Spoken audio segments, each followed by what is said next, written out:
दूल्हा जी के भौजाई की तरफ से बहुत रुपए का पुरस्कार। भगवान से प्रार्थना शुभकामना खातिर देखिए साड़ियों ये सब पहिरावल तो इहो ठीक से ना पहिरावल, पीछे वाला आगे जाता, आगे वाला पीछे जाता।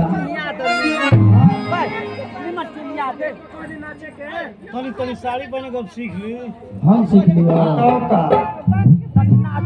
खाता लो मरी चाया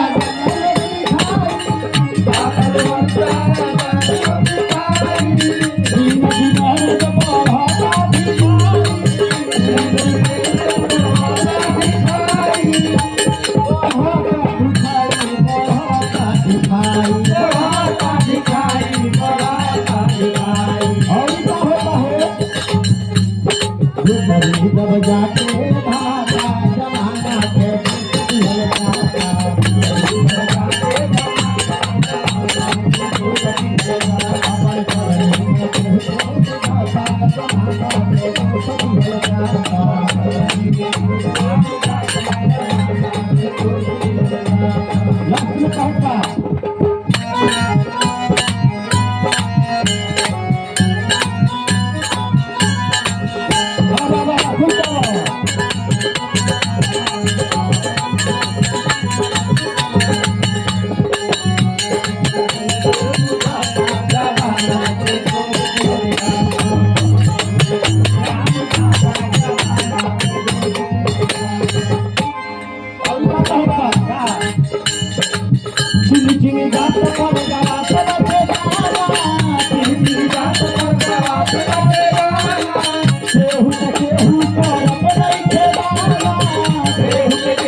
पासवान जी हम कहीं कमरान जी हम कहीं बाबूलाल जी हम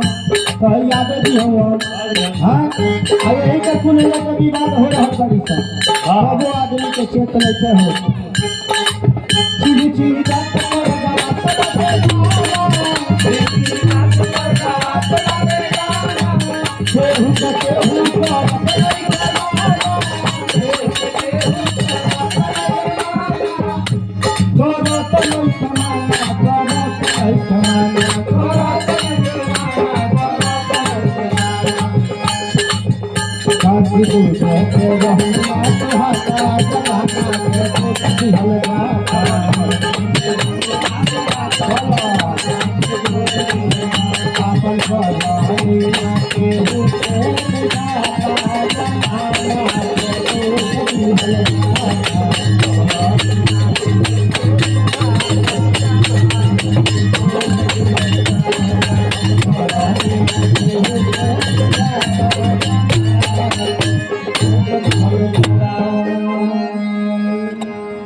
अब सोहर से सेवा राकेश भैया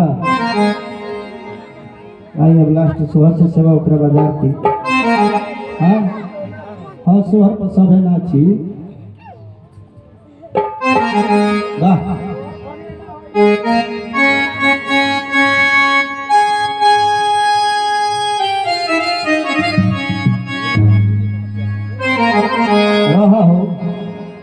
राकेश भैया सोहर तो खलिया ना होला हाँ हाँ तो पर के नगवा रउए दे देते तो ठीक होई अरे रउए है जब न बनी रउआ भी नहीं खा मिला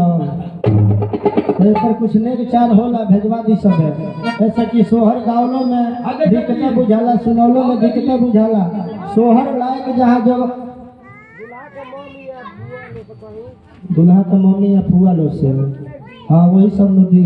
यहाँ के बनी अच्छा